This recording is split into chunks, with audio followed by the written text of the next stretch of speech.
성도 여러분, 밤새 안녕히 주무셨습니까? 오늘은 또 복된 하루가 되기를 바랍니다. 함께 찬양 드리며 예배자로 나가겠습니다. 95장 예전 찬송 82장입니다. 나의 기쁨 나의 소망 되시며. 95장 예전 찬송 82장 찬양 드리겠습니다.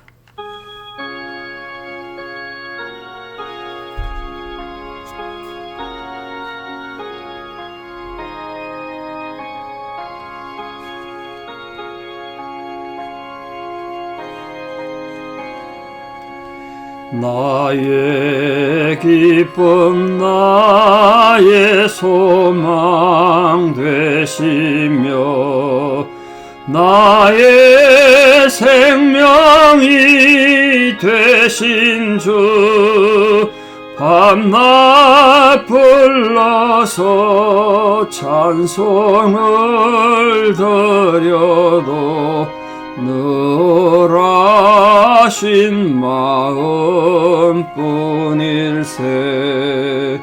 나의 사모하는 선한 목자는 어느 꽃다운 동산에 양의 무리와 늘 함께 가셔서 기쁨을 함께 하실까. 길도 없이 거친 넓은 들에서 갈 길 못 찾아 애쓰며 이리저리로 헤매는 내 모양 저 원수 조롱하도다. 주의 자비롭고 화평한 얼굴 모든 천사도 반기며 주의 놀라운 진리의 말씀에 천지가 화답하도다. 나의 진정 사모하는 예수님 음성조차도 반갑고 나의 생명과 나의 참 소망은 오직 주 예수 뿐일세. 아멘.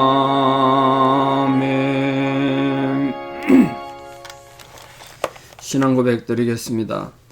나는 전능하신 아버지 하나님 천지의 창조주를 믿습니다. 나는 그의 유일하신 아들 우리 주 예수 그리스도를 믿습니다.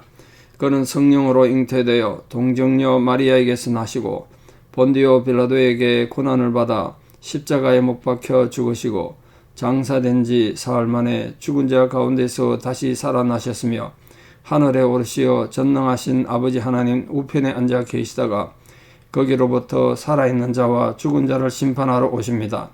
나는 성령을 믿으며 거룩한 공교회와 성도의 교제와 죄를 용서받는 것과 몸의 부활과 영생을 믿습니다. 아멘. 2023년 2월 7일 화요일 새벽 하나님 주시는 말씀 로마서 4장 12절에서 16절입니다. 로마서 4장 12절에서 16절입니다. 로마서 4장 12절에 16절 봉독에 올립니다. 또한 할례자의 조상이 되었나니 곧 할례받을 자에게뿐 아니라 우리 조상 아브라함이 무할례 시에 가졌던 믿음의 자치를 따르는 자들에게도 그러하니라. 아브라함이나 그 후손에게 세상의 상속자가 되리라고 하신 언약은 율법으로 말미암은 것이 아니요 오직 믿음의 의로 말미암은 것이니라. 만일 율법에 속한 자들이 상속자이면 믿음은 헛것이 되고 약속은 파기되었느니라. 율법은 진노를 이루게 하나니 율법이 없는 곳에는 범법도 없느니라. 그러므로 상속자가 되는 그것이 은혜에 속하기 위하여 믿음으로 되나니 이는 그 약속을 그 모든 후손에게 굳게 하려 하심이라. 율법에 속한 자에게 뿐만 아니라 아브라함의 믿음에 속한 자에게도 그러하니 아브라함은 우리 모든 사람의 조상이라. 아멘. 여러분, 율법이 뭡니까? 누가 질문을 하셔서 다시 설명을 좀 드립니다. 구약 성경에 이것이 율법이다 이렇게 기록된 부분은 따로 잘 없습니다. 주의 율례와 법도 이렇게 설명되어 있는데, 십계명뿐만 아니고 출애굽기에서부터 또 레위기, 민수기, 신명기까지 하나님께서 여러 가지 규칙 준 거 있죠. 식사를 어떻게 하라든지, 정결례식이든지 여러 가지 규칙이 있습니다. 물건 사고 팔 때 여자는 이럴 때 부정하다, 이런 모든 규칙들, 그게 다 율법입니다. 이게 율법이다 이렇게 되어 있는 데는 성경이 없죠. 그러니까 우리가 지금 율법을 다루고 있는데 그 율법이 도대체 뭔가 자세히 모르면 우리 혼란이 오겠죠. 그 율법은 십계명을 중심으로 그 뒤에 따라 나오는 여러 가지 부수적인 규칙들이 많습니다. 그 모든 것을 율법이다. 거기에 또 유대인들은 덧붙여 가지고 율법에 다양한 것들을 해서 그 헤아리면 635가지 된다고 말씀드렸습니다. 635가지. 그 정도가 우리 십계명밖에 모르는데 635개 조문이나 있다는 거죠. 성경에 헤아리면 그 정도 된다는 겁니다. 그걸 참고로 하시면 좋겠습니다. 오늘 본문에는 이 아브라함이 우리 믿음의 조상이 됐는데, 아브라함이 무할례 때, 할례 받지 않을 때가 있지 않습니까? 아브라함도 나중에 할례 받았으니까. 아브라함이 할례 받지 않았던 무할례 시에 가졌던 그 믿음을 쫓는 자들에게도 이 복음이 주어졌다는 거예요. 아브라함이 무할례 시에 가졌던 믿음의 자취를 쫓는 자들은 누구를 말하는 걸까요? 이들은 본래 유대교인들이었지만 나중에 기독교로 개종한 사람들, 그런 사람들 말해요. 그저 할례 받는데 그치지 않고 우리 조상 아브라함이 할례 받기 전에 보여준 믿음을 본받아 사는 사람들, 그걸 말합니다. 지금 단순하게 이방인만을 말하는 게 아니고 유대인이었는데, 유대교인이었는데 그 중에 기독교로 개종한 사람들, 그게 아브라함이 무할례 시에 가졌던 믿음의 자취를 쫓는 자들이다, 그 말입니다. 유대교 출신 기독교인들인데, 근데 그리스도를 믿는다고 하면서 문제는 여전히 이제 구약의 할례식이나 예수님 십자가 보혈만으로 구원받지 못하고 율법의 행함을 행해야 구원받는다, 그걸 강조한 겁니다. 특히 그들 중에 그릇된 이 구약의 여러 교리들을 내세워가지고 그 구약의 교리가 잘못됐다는 것이 아니라 구약의 여러 가지 규칙들을 왜곡되게 해석해서 이 복음의 진리를 왜곡한 거죠. 당파도 조성하고 그러니까 그 사람들, 다른 사람들 교회 생겼다는 거예요. 고린도 교회 그런 사람이 많았고 그랬잖아요. 이렇게 교회들 분열시키고 많이 힘들게 했던 거짓 교사들도 많이 나왔다, 이렇게 돼 있는데 그게 거기서 나온 겁니다. 유대교를 강조하다 보니까 바울의 복음과도 다르고 예수님이 가르친 복음과 다른 그런 교리들을 많이 만들게 된 거죠.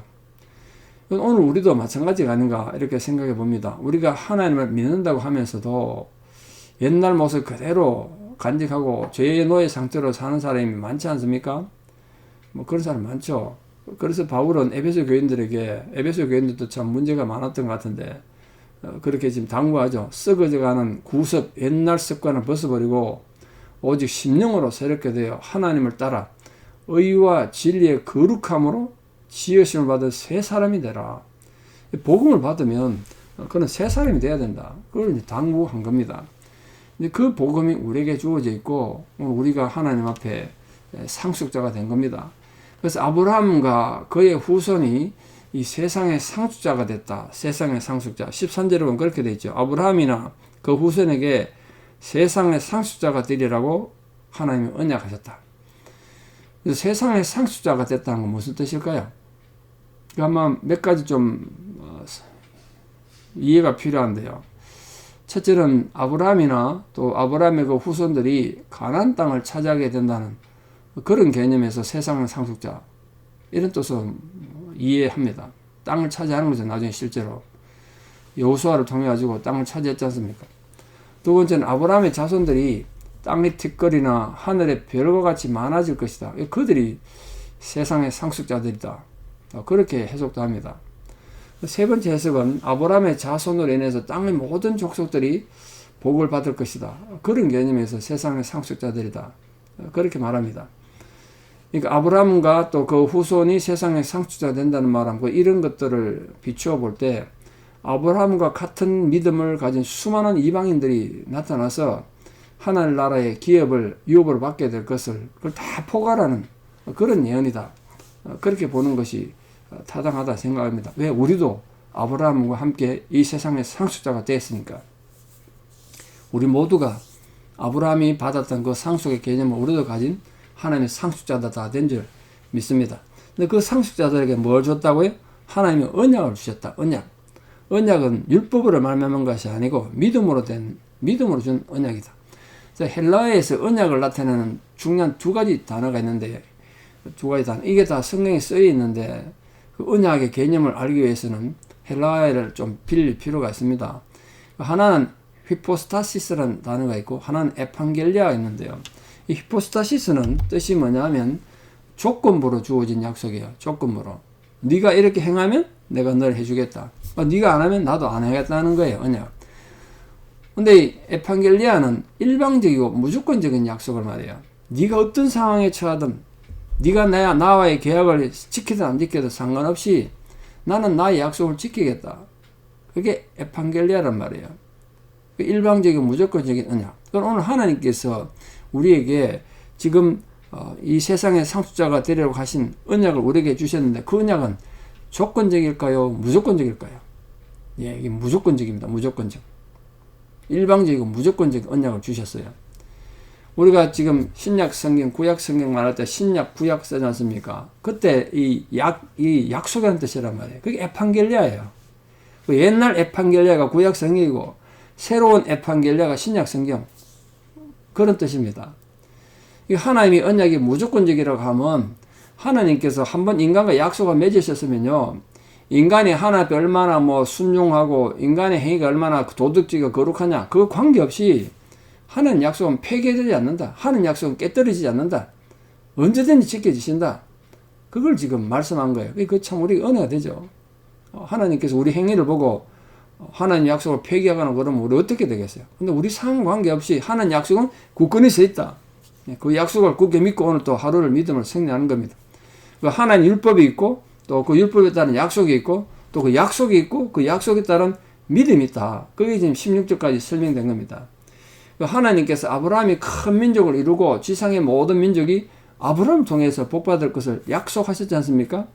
그런데 이 약속은 아브라함이 하나님을 신뢰하고 믿음으로 또 하나님 말씀에 순종했기 때문에 주어진 거예요. 그렇지 않습니까? 다시 말해서 이 약속은 아브라함의 어떤 행위가 아니고 하나님을 믿은 그 믿음을 기쁘게 여기신 하나님의 은혜로 세워진 거예요. 은혜로. 그리고 이 약속은 아브라함 개인에게만 주어진 것이 아니고 아브라함과 같은 믿음을 소유한 모든 사람들에게 동일하게 적용된다. 오늘 우리도 마찬가지죠. 우리도 그 하나님 앞에 이 믿음을 가졌기 때문에 동일한 아브라함에게 주었던 동일한 약속이 우리에게 주어졌단 말이에요. 우리가 그렇게 위대한 사람이에요. 아브라함 같은 사람이에요. 우리가. 그런데 유대인들은 특히 이 초대계 로마서를 쓸 당시 유대인들은 아브라함이 하나님으로부터 받은 이 약속을 상속받기 위해서는 인간이 자신의 노력으로 율법이 명하는 거 다 준행해야 된다는 거예요. 율법 다 지켜야 된다는 거예요. 그래야 하나님 앞에 상속자를 인정받는다는 거예요. 근데 그게 타당하겠습니까? 왜냐? 인간이 어떻게 율법을 다 지키겠어요? 어느 누구도 율법을 온전히 다 못 지킨단 말이에요. 또 율법을 전혀 범하지 않을 정도로 완전한 삶을 살 수 있는 사람이 누가 있겠어요? 그게 불가능한 건데 그걸 유대인들이 자꾸 주장했기 때문에 로마서 같은 성경이 쓰여진 겁니다. 오히려 율법의 가장 중요한 기능이 뭐라 그랬습니까? 인간으로 하여금 이건 율법이 나쁜 건 아니죠. 율법 지키면 좋죠. 근데 지킬 수가 없어요, 인간이. 그 율법을 보면 우리가 죄인이구나 이걸 깨닫는단 말이에요. 그러면 우리가 어떻게 해야 되나 죄인인데 이 죄를 갖고 살 수가 없어. 그래서 우리는 또 하나님 은혜를 붙잡을 수밖에 없죠. 범죄한 인간에게 진노의 하나님 심판이 있다. 이걸 율법이 깨닫게 한단 말이에요. 심판을 피하기 위해서 어떻게 해야 돼요? 우리 또 하나님 옷자락 붙잡고 하나님 은혜를 구하는 수밖에 없죠. 이렇게 하나님 축복과 하나님 약속은 우리 자신의 자격이나 행위가 아닌 믿음에 의해서 주어진다. 그래서 우리가 결국 믿음을 굳게 붙잡을 수밖에 없는 거예요. 우리 행위를 붙잡을 수도 없고 율법을 붙잡을 수도 없고. 그래서 우리는 하나님이 나를 사랑하고 하나님이 한 약속은 절대로 변하지 않는다는 그 하나님 약속을 굳게 믿고 그 믿음을 붙잡는 거예요. 결국 마찬가지로 하나님의 사랑도 우리 노력으로 얻어지는 거겠습니까? 하나님 우리가 열심히 하면 사랑하고 우리가 좀 게을러지면 사랑 안 하고 그런 게 아니라는 거예요. 우리의 노력으로 우리의 공로로 하나님의 사랑을 받을 수 없는 거예요. 그렇기 때문에 우리는 내가 하나님을 위해서 무엇을 하였느냐 이런 걸 생각하면 안 되고요. 하나님이 나를 위해 무엇을 하셨는가 그걸 늘 생각함으로써 신앙생활을 해야 됩니다. 이 순서 바꾸시면 큰일 나는 거죠. 항상 하나님께서 우리에게 베풀어 주신 것 그걸 생각함으로 은혜 가운데 사시는 성도들 되기를 축복합니다. 자, 오늘 또 다뤄야 될 중요한 주제가 하나 있는데 15절 말씀 보시면 율법은 진노를 이루게 한다. 아까 말씀드렸지 않습니까? 율법은 오면 우리에게 죄를 깨닫게 하고 와 우리가 진노받을 수밖에 없는 존재구나 그걸 깨닫게 해요. 그런데 율법이 없으면 범법도 없다. 율법이 없으면 범법도 없다. 이게 뭔 뜻입니까? 이게 범법, 죄를 범한다는 뜻인데 이 죄를 범한다는 단어가 중요한데요. 헬라어를 가능하면 제가 안 쓰고 싶은데 이걸 안 하면 또 해석이 힘들어요. 여기서 범한다는 이 단어는 파라보시스라는 단어를 썼어요. 일방적으로 우리 죄가 라면 하마르티아를 쓰거든요. 그 하마르티아라는 죄는 인간 전 존재가 하나님께서 반역하고 심층적으로 하나님의 모든 그 균형들을 어기는 그런 범법상을 말해요. 근데 파라보시스는 율법 조항 하나하나를 위반하는 죄를 파라보시스라 그래요. 규정이 있었대, 율법 규정이. 근데 그걸 못 지켜. 그럼 파라보시스 한 거예요, 우리가. 하마르티아 한 게 아니란 말이에요. 그러니까 하마르티아 개념을 가지고 보면 죄인이 아니라고 주장할 수 있지만 오늘 본문에 말하는 파라보시스예요. 그러니까 우리가 율법 조항 하나하나를 내놓고 이거 지켰냐? 이건 지켜서, 그럼 그 다음 건 못 지켜서, 그럼 죄인이 되는 거예요. 그게 파라보시스라는 개념의 단어를 써서 우리가 율법이 없으면 범법도 없다 그랬다. 근데 율법이 없는 곳엔 이 죄를 범하는 범법도 없다고 말을 거꾸로 말하면 율법이 있기 때문에 우리가 저지른 구체적 범죄 행위가 아니라 위법이 되는 거죠. 우리 규칙 못 지켰으니까. 그러니까 우리의 모든 행동 가운데서 하나님의 율법에 위배되는 것이 많이 있지 않습니까? 많이 있죠. 사실 세상 법정에 가면 죄가 아닌 게 많죠. 그러나 하나님 앞에는 문제가 되는 게 많잖아요. 그러니까 우리가 아무리 의롭고 선한 사람이라고 해도 하나님 말씀이라는 표준을 놓고 보면 정말 놀랄만한 죄인이다. 우리가 깜짝 놀랄 죄인이죠. 뭐 그런 죄가 사회적으로나 실정법에 위배되는 건 아닌 게 많죠. 누가 마음으로 남을 미워하는 걸 죄로 규정하겠어요. 근데 예수님은 남을 마음으로 미워하면 그거 살인자다. 누가 그런 걸 지키겠습니까? 왜요? 아무도 안 미워하고 살 수 있습니까? 우리가? 탐심을 가지면 벌써 도둑질 한 거라는데 누가 거기서 자유하겠습니까? 세상 법정은 마음에 탐심을 가졌다고 해서 절대로 죄를 물을 수 없죠. 그 차원이 다른 거라는 거예요. 그러니까 우리 성도님들은 행동의 표준으로 삼아야 되는 건 세상의 법이 아니라 하나님 말씀이에요. 그러니까 내가 하나님 말씀을 안 가지면 내가 죄도 없는 거죠. 내가 세상의 법정에 따라 내가 죄인이냐, 내가 도둑질을 했냐, 살인을 했냐, 이래 되는 거예요. 근데 말씀이 우리에게 오면, 내가 죄인이구나, 알게 되는 거예요. 그래서 말씀에 비추어 보아서 자신의 죄를 심각하게, 그리고 철저하게 자각하는 사람이 그만큼 더 하나님 주신 구원에 대한 감격을 하고 감사할 수 있는 거 아니겠습니까? 그래서 오늘도 우리 모든 성도님들이 정말 하나님 앞에 믿음으로 구원받는 그 사실을 굳게 기억하시고 또 하나님께서 우리를 위해서 베푸르신 그 은혜와 사랑, 십자가 그 보혈의 공로를 깊이 생각하고 오늘도 하나님 은혜를 발견하고 그 은혜 가운데 살아가는 복된 성도들 다 되시기를 진심으로 축원합니다. 기도드리겠습니다. 참 좋으신 아버지 하나님 은혜와 사랑을 감사합니다. 우리가 아직 죄인 되었을 때 하나님께서 일방적인 사랑으로 일방적인 언약으로 우리를 부르셔서 하나님 자녀 삼아 주셨습니다. 하나님의 우리에 대한 사랑의 약속은 우리가 아무리 죄를 짓고 악을 행하고 하나님을 반역해도 하나님의 언약은 변하지 않는다는 사실을 오늘 우리가 배웠습니다. 그 귀한 언약 우리 가슴에 깊이 새기고 오늘도 그 언약의 말씀을 굳게 붙잡고 그 믿음으로 하나님의 의를 이루어가는 저희들 되게 도와주시옵소서. 우리가 말이나 생각이나 행동에서 하나님의 부끄러울 것이 참으로 많습니다. 그럼에도 불구하고 우리를 향한 하나님의 언약은 변치 않는다는 사실을 알고 오늘도 그 감격 속에 살아가는 거룩한 성도들 다 되게 도와주시옵소서. 오늘도 우리가 그 믿음을 굳게 붙잡고 모든 갈등과 또 우리 마음의 모든 죄성을 이기고 하나님의 거룩한 백성으로 승리하는 모든 성도들에게 도와주시옵소서. 특별히 지금도 병상에서 하나님 은혜를 구하는 성도님들 그 힘들고 어려운 형편을 주께서 돌아봐 주시고 아버지의 품에 안으시고 어루만져 주시고 위로하여 주시옵소서. 또 여러 가지 마음이 낙심되고 속상한 일로 인해서 지쳐있는 성도님들 그 마음에 주의 평강과 위로가 풍성히 부어지는 복된 하루 되게 도와주시옵소서. 이제는 우리 주 예수 그리스도의 은혜와 하나님 아버지의 만극하신 사랑과 성령님의 위로 교통 역사하심이 오늘도 하나님을 향한 믿음을 굳게 붙잡고 승리함으로 하나님의 거룩한 백성으로 살아가기를 결단하는 사랑하는 성도님들의 신앙의 고백 위에 또 우리 사랑하는 모든 자녀들 삶 위에 이제부터 영원토록 함께 하시옵기를 간절히 축원합니다. 아멘. 네, 오늘 하루도 믿음으로 승리하시고 내일 또 뵙겠습니다. 감사합니다.